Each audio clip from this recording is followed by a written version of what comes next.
pleased to have Maria from Mindanao in the Philippines. Not only because Maria is an activist on land rights and agriculture and food sovereignty and all that kind of thing, but also because Maria has been a long-time activist, a long-time political activist, fighting against repressive regimes in the Philippines, where this has resulted in the province of Mindanao being liberated from that, and in which Maria is part of a movement that's able to test out these ideas actually in practice in areas that they control themselves, which is a rather unique situation for a left-wing movement to be in control of territory and to be able to do that, which I think makes it particularly interesting the way that they've approached it, to keep out the multinationals, stop the logging, and develop on an environmentally sustainable basis. So just again, it's a bit more introduction to Maria.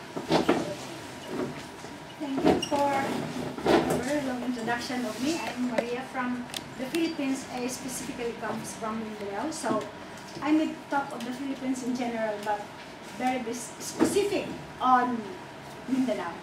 So just to give a view of the Philippines, if you don't know, because it's really a very small country in Asia, Southeast Asia. So we are an island of 7,100. We 3 major islands, which is Luzon, Visayas, and Mindanao. And Mindanao is where I came from, and the current fighting is in Mindanao. And also, we are 93 million people, composed of the we categorize our people into 3 peoples. It's the majority Filipinos, which are mostly Christians, and the Muslim population, which are the Moro people, who are, most of them are in Mindanao, or even there in the national level, and the indigenous peoples, which has 21 tribes all over the Philippines, and the Moro people has 13 ethno-linguistic groupings. You can imagine the diversity of cultures and languages that sometimes it's a barrier for us to understand each other. But we have a national language. Our country is so small that it is only 29 million hectares of land, and we have a tropical climate. We are at the north temperate zone, but we are facing the Pacific Ocean. That's why we have all the typhoons that you want to experience. We have all that, but even with that typhoon, we have all the resources that every multinational corporations want to get in and get all those resources. So these resources could feed the people for centuries, but because these resources are taken away from us, so there's hunger in the Philippines. So why there's hunger is a long story of colonization, new colonization. And what had happened to our country is also designed by the colonizers. So our economy is simply patterned by the colonizers. They want us to be an export-oriented, but import-dependent and a debt-ridden economy. Export means all our resources, even the natural resources, the mineral deposits, are exported. We do only semi-processing. We could not do real industrialization because we are import-dependent. And because of the disparity between export and imports, therefore, we do not have the money to buy for the imported items so that our industry will run. So that's how it works. And in order to run the economy, the government has to borrow money from IMF, World Bank, and all financial institutions that want us to lend money, and of course with conditions. And these conditions really the ones who tied us up, that we cannot grow as a nation like other countries in Asia. So our export crops are...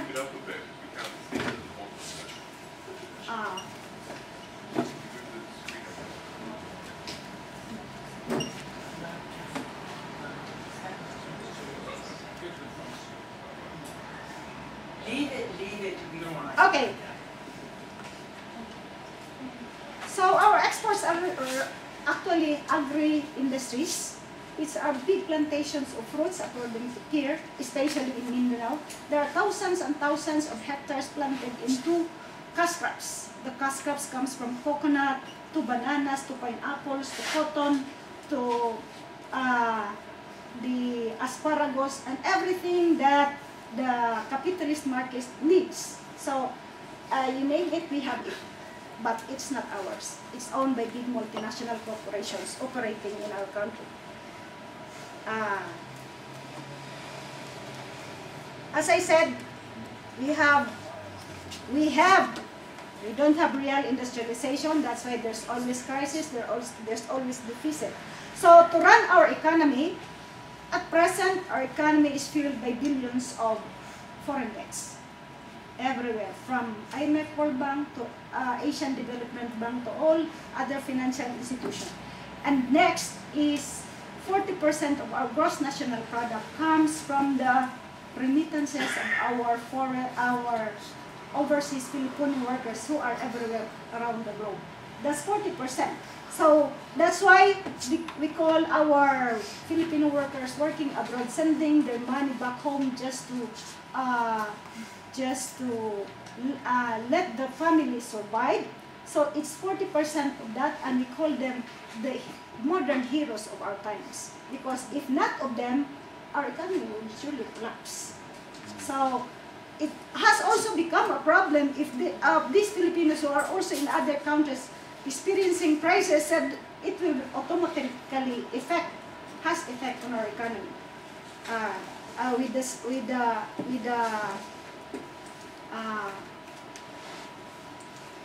With the trends in all over the world, there are crises and there are uprisings.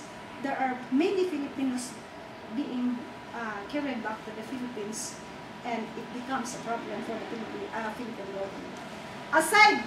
Aside from the 40%, our last bastion of hope was on the mineral deposits, because we are living on a very bountiful mineral deposits down, but these mineral deposits are being mined by big corporations also all over the world. So the extraction of this has become a problem for us, because the best lands are being taken away, especially for food. The best lands that is planted to food has gone to the cash crops, to the agri-industries. What was left behind were the not so productive lands in the uplands, and now it is threatened by mining operations. So you could see and you could imagine how this particular problem brought problems to our food supply. So with all these things happening, we have inherited all kinds of crises that you mentioned. We have economic crisis, financial crisis, and the climate change, especially food. So in 2008, that was the height of the food crisis. It was proven by the people that the government's solution to the problem of the rice crisis is to import. That's part of the role that we have. Although we are rice-producing country, but we are designed not to produce much because we had to import the rice from our neighboring country. It's Vietnam, it's Thailand, and even US had tons of rice being brought out to the Philippines to support the crisis. But mind you, we are a rice-producing country. Our climate really is good for rice and for corn. But now, because these lands are taken away from us, so the people really suffer. So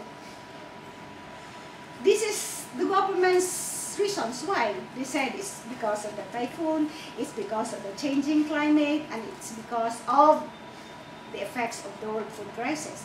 But the critics says, no, it's not, because the government is only giving us excuse why they should import rice, and the shortage of rice is just artificial. There are so many rice being stuck in the warehouses, and they were being raided by the NBIs.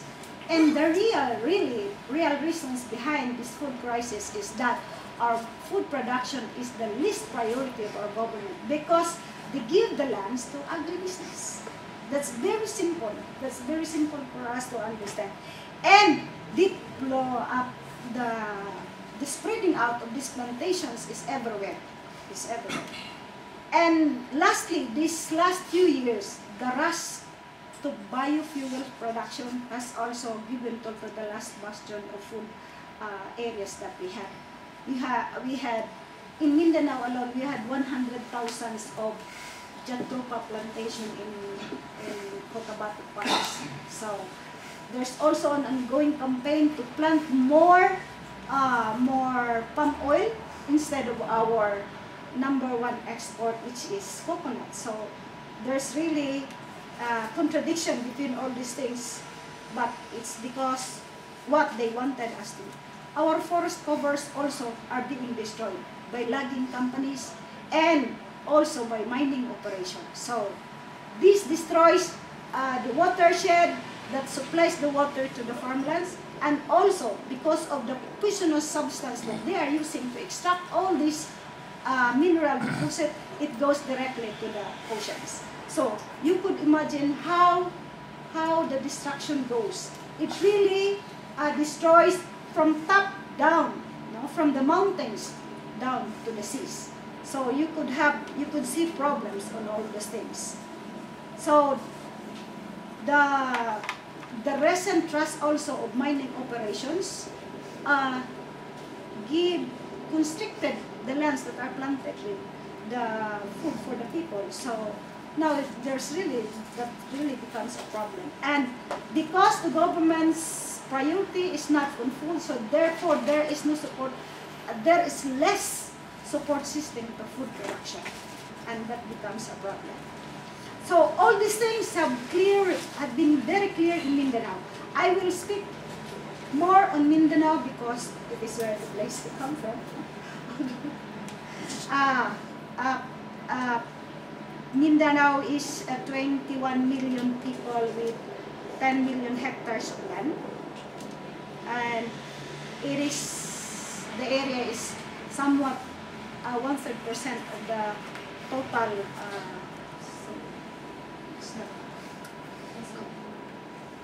So the three peoples in Mindanao, the majority Filipinos or the migrant Filipinos, we call it the settlers because historically the Christian population comes from the north. It's from Luzon, Visayas.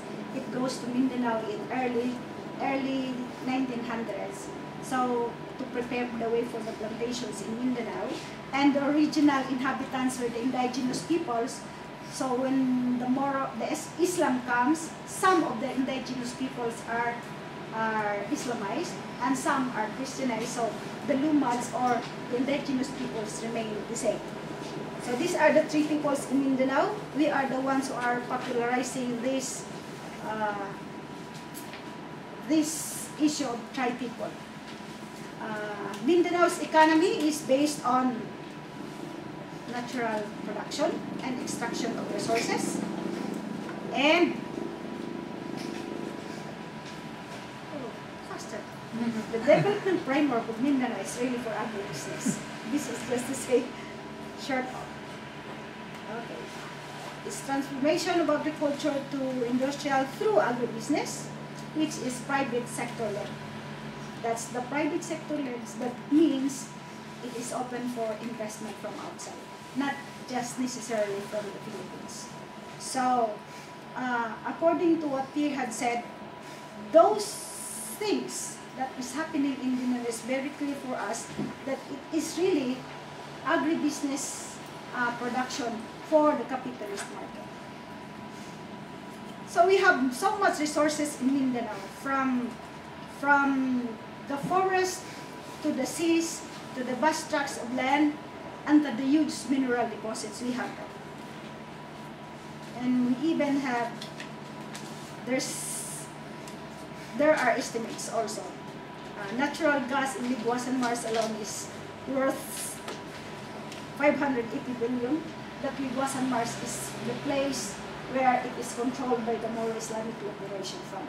I think that's one of the things that they wanted to defend. That's why there's fighting in Mindanao. after all fightings are for resources. So there's deuterium gas, we have that. And we have so many types of mineral deposits in the Philippines. So according to the government data, 1/3 of Mindanao's land area is devoted to agriculture, and 1/3 of its population is based on agriculture and fisheries.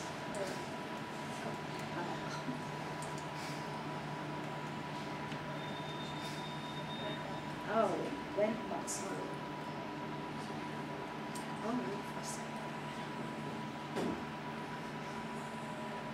So, maybe we could just keep all these things.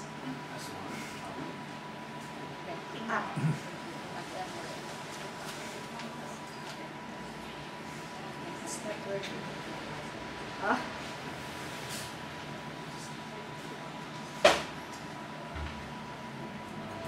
don't know. The cyclical conception of history. Yes, Yes. yes.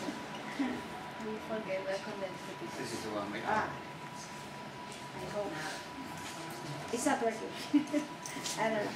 But just to give the following things are, with all these resources, the people are really very poor. This is the last one. This is the estimates of the plantations in Mindanao, and next to that is asparagus with palm oil and jatropha, that is for the biofuels. And this is the breakdown of the hectareage of land planted with crops, cash crops, in exchange of rice.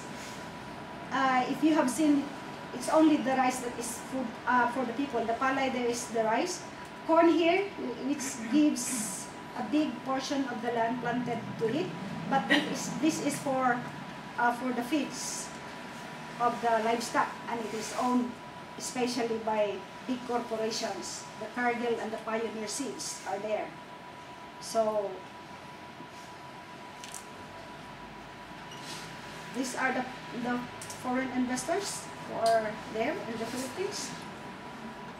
This is from the seeds to the from the corn to the pineapple and to all other, and bananas and everything. We have all that. And this is the mineral deposits in Mindanao. There are tons and tons of metallic resources.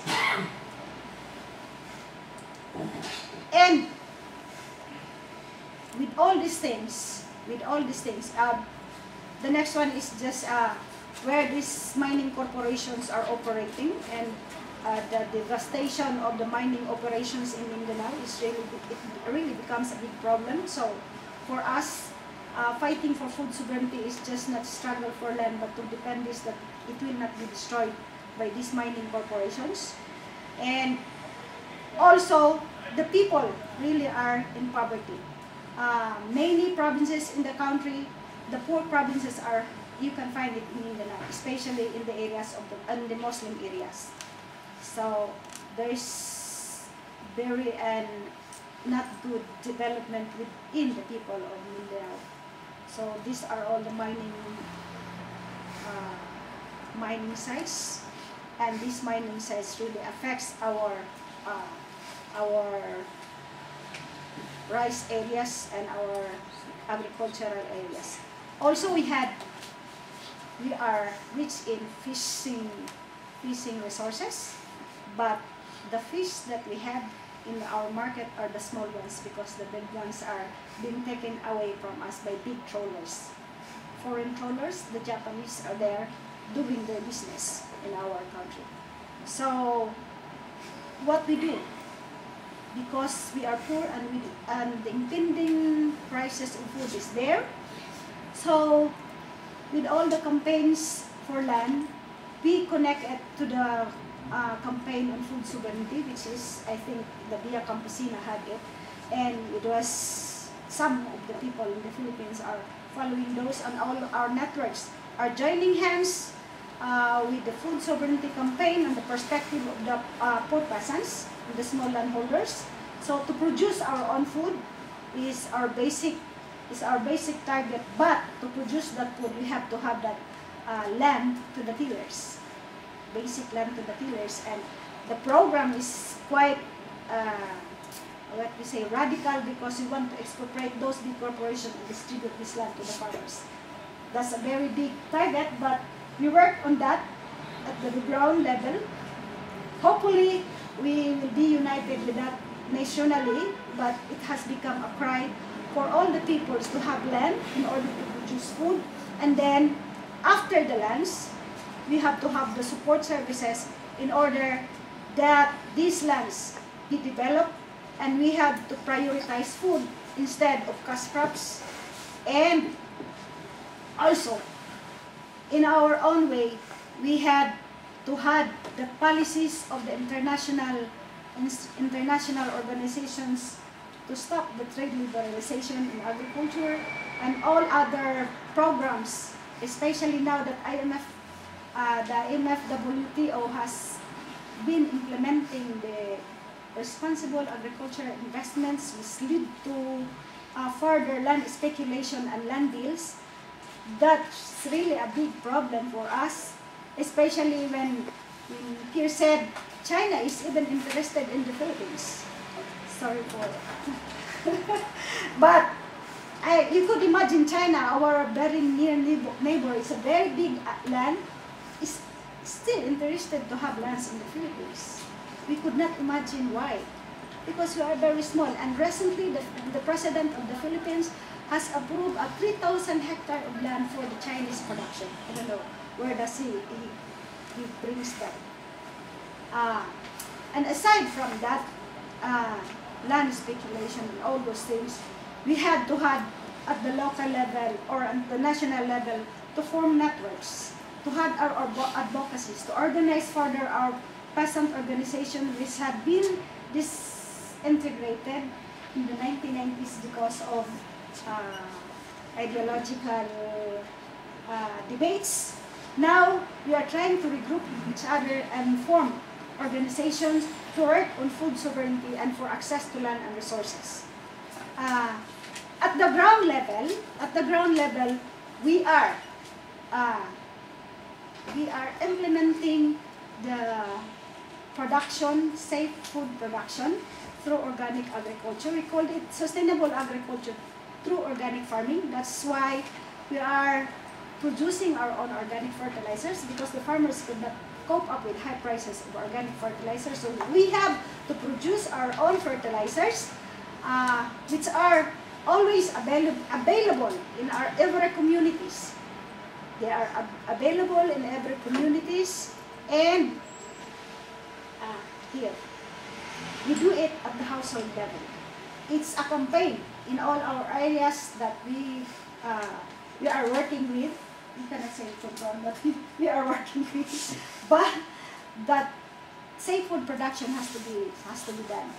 And to coin with this safe food production, this production of organic fertilizer and botanical pesticides, because you cannot go with pesticides, but to go with the chemicals and pesticides, we have to produce our own, and there are technologies that we have been promoting along with the farmers, and or go back to our natural farming way, wherein the people had to control this pest by mere old practice of the farmers. And one thing also, what we are doing is to protect our seeds. Our seeds, which are being taken away from us, we do it, we collect, we propagate, and distribute it to the farmers, so that this will not be taken away from us. Because especially the rice, our rice farmers are very dependent on the commercial seeds, which is produced by big corporations. And also the International Rice Research Institute, which is based in the Philippines for the whole of Asia, is there, so they could just get easily our seeds. And now there was a campaign to protect the seeds, and we propagate it on our own and store it and distribute it. Because you cannot do the very high technical, technocratic way of seed banking. We do it by distributing it to the farmers. We had a call and a slogan that seeds must be in the hands of the farmers, not to the agribusiness corporations. So we are doing that. And aside from those campaigns on food production and the seeds, we really had to work on the land, to struggle for the land. I have been working with the peasants for almost 20 years because of land distribution, the program on agrarian reform, which had been in 24 years' time, was not implemented fully until now. So we still have to fight for that, and also to defend the last bastion of the resources of the lands, which are in the hands of the indigenous peoples, because they have their ancestral claims. So we had to organize along this for food production and environmental protection. So this is how we do it. We do anti-logging and anti-mining campaigns all over, especially in Mindanao, and we had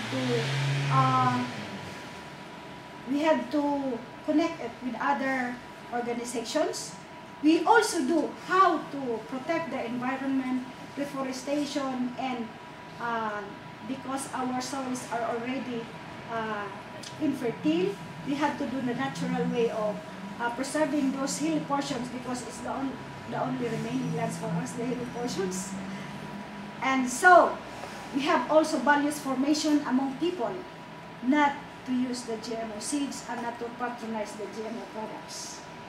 And aside from those things, we try to train farmer scientists from among the young people, because in the Philippines, agriculture has become unprofitable, so many of the young goes to the other profession, and especially goes out of the rural areas, go to the cities and become urban poor, or they just get away from the country and become overseas Filipino workers, and many are becoming undocumented workers here.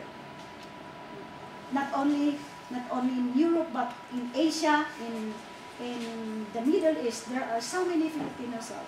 So it becomes also a problem for us, because of this unproductivity of agriculture. Many of our people are migrating just to send money back home, and also the government is promoting our labor force has become a commodity. It has been exported. So the government encourages all these things, because, as I have said earlier, 40% of our gross national product comes from the remittances of these workers.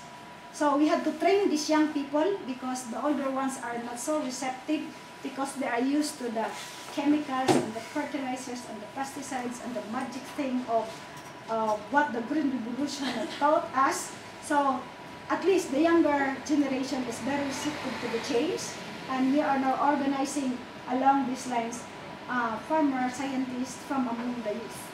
So we had so much to work on. But we cannot do it alone. We know we cannot do it alone. We are doing it in our localities. I'm talking to you at the experience of the grassroots in our country, but I know that there are so much movements now for this secure food sovereignty and for this climate change.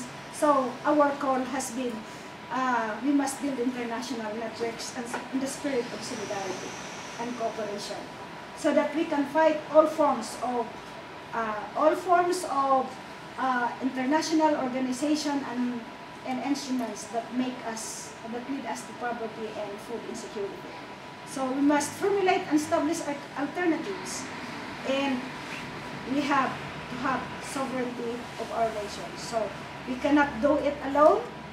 For us, we have just started, but we will persevere, and at least we will see you in the next future, that we all march in the street for food and for climate change. Okay, thank you.